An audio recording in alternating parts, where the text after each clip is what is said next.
खट्टा खाने वाली चुड़ैल। रात को अचानक राधिका मौसी को किचन से कुछ गिरने की आवाज आई। उन्होंने बाहर निकल के देखा तो किचन में उन्हें कोई सफेद साड़ी में दिखा।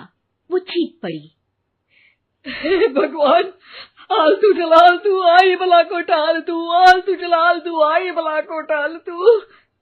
राधिका मौसी को चीखते सुनकर श्रवण बाहर आता है भागते हुए। अरे माँ, क्या हुआ? क्या देख लिया? दादी माँ आ गई क्या सपने में? अरे बेटा, रसोड़े में देख तो कौन है? श्रवण रसोड़े में झांक कर देखता है और उसे कोई नहीं दिखता अंदर। अब रसोड़े में तो कोई नहीं है माँ। कोई सफेद साड़ी में नहीं है क्या? नहीं माँ, कोई भी नहीं है। चिल्लम चिल्ली की आवाज सुनकर काजल भी वहां आ जाती है। अब क्या हो गया माँ जी? अरे बेटा, रसोड़े में एक चुड़ैल थी सफेद साड़ी में। अरे क्या कर रही थी वो अंदर? अरे बताया नहीं, कल आएगी ना तो पूछ लूंगी। चुड़ैल जी, आपका क्या प्लान है? माँ जी, रात बहुत हो गई है, आपने कोई बुरा सपना देखा होगा, चलिए सो जाइए। राधिका मौसी सोने तो चली जाती है पर उनको रात भर नींद ही नहीं आती। वो कुछ भी उलझुल बातें सोचने लगती है। कहीं चुड़ैल की वजह से तो घर में टेंशन नहीं हो रहा, कहीं उसी की वजह से तो वो दादी नहीं बन पा रही। सुबह जब राधिका मौसी रसोड़े में छानबीन करती है तो पाती है कि नींबू का अचार गायब है।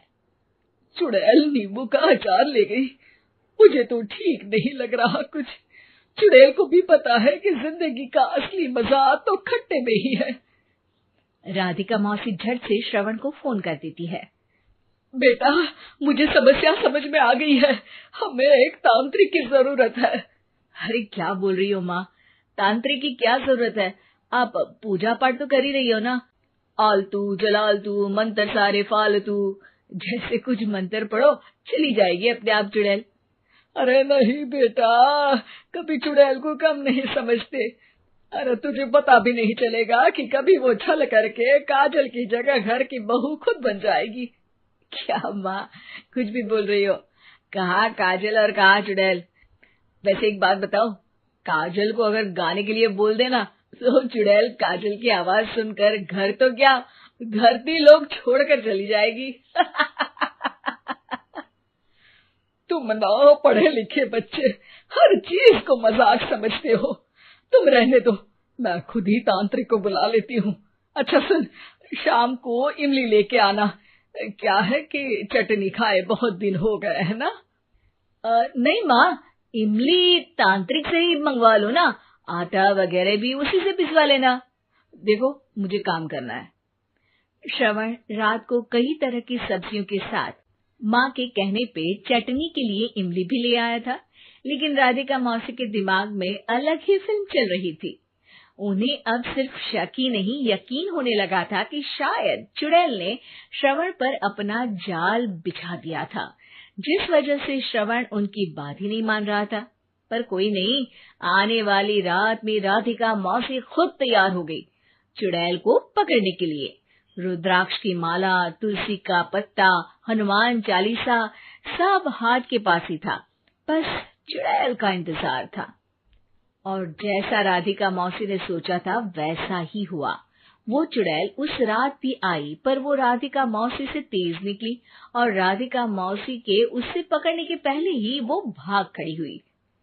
जरूर बहू पे साया है उस चुड़ैल का, तभी तो श्रवण के कमरे में गई है। और अगली सुबह राधिका मौसी पिछली रात हुए हमले में किन चीजों का नुकसान हुआ उसका हिसाब लगा रही थी। उनके खेमे से एक आम के अचार की शीशी भी गायब हो चुकी थी और वो इमली भी जो कल श्रवण लेकर आया था।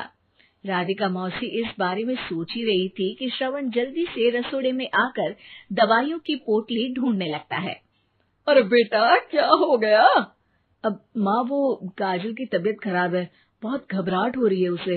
हे भगवान, मैंने पहले ही कहा था कि तांत्रिक को बुला लेते हैं, पर नहीं। अब देखो, उस चुड़ैल ने काजल को अपने वश में करना शुरू भी कर दिया है। हालांकि श्रवण भूतों में विश्वास नहीं करता था, पर अब वो भी डर जाता है और राजी हो जाता है एक तांत्रिक को बुलाने के लिए। कुछ ही घंटों में तांत्रिक आ जाते हैं और राधिका मौसी तांत्रिक जी को सब बता देती है।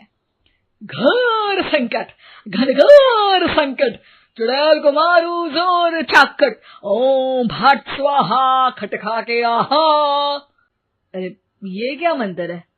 मेरे खुद के ओरिजिनल मंत्र है, कल रात को ही लिखे हैं, अच्छे लगे तो दाद चाहूंगा।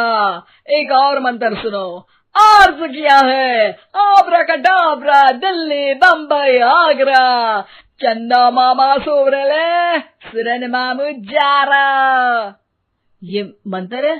अरे कोई चालीसा वालीसा पढ़ो ना। वक्त कम है, 40 नहीं पड़ेंगे, 20-25 में काम चलाना पड़ेगा। अलग निरंजन जाके लंदन, मुफ्त का मंजान घिस मेरे नंदन। अरे जल्दी करो तांत्रिक जी, जल्दी करो। तांत्रिक अपने उल झलूल मंत्र पढ़ने लगता है। श्रवण को तांत्रिक पे शक होता है। वो अपने एक डॉक्टर दोस्त को कॉल कर देता है ताकि कोई अनहोनी हो तो इमरजेंसी में चीजें मैनेज हो जाए। तांत्रिक धुनी रमाता है, जिसकी वजह से कमरे में काफी धुआं हो जाता है और जिसकी वजह से बहू की घबराहट बढ़ जाती है। अब भागेगी चुड़ैल। हाँ। बहू खांसते हुए धुएं से बचने के लिए बाहर चली जाती है। अरे भाग रही है, भाग रही है। पीछे पीछे श्रवण भी जाता है। बहू एक सोफे पर बैठ जाती है। तभी डॉक्टर दोस्त आ जाते हैं और श्रवण को पानी लाने के लिए कहते हैं। थोड़े चेकअप के बाद डॉक्टर कहते हैं, मेरे हिसाब से जाप का काम पूरा हो गया है। क्या मतलब? अरे कुछ भी नहीं माँ, कोई चुड़ैल नहीं है, खुशखबरी है, अब दादी बनने वाली है। मगर वो सब अचार के डब्बे। श्रवण दोनों अचार के डब्बे अपनी माँ को दिखाता है, जो कि उनके बिस्तर के नीचे छुपे हुए थे। आपने सही बोला था माँ, वो चुड़ैल काजल ही थी जो खट्टा खा रही थी। हमें कल ही पता चला, पर हमने आपको ये तांत्रिक वाला काम करने दिया ताकि आपको भरोसा हो जाए कि भूत वगैरह कुछ होता ही नहीं। अच्छा अच्छा, ये तो बड़ी खुशी की बात है। पर बेटा मुझे एक झाड़ू तो ला दे। क्यों माँ? ये तांत्रिक का भूत उतारती हूँ मैं। अब तांत्रिक राधा मौसी के डर से घर से भाग निकलता है और राधा मौसी उसके पीछे भागती है। अरे संकट ये घनघोर है, तांत्रिक मुआ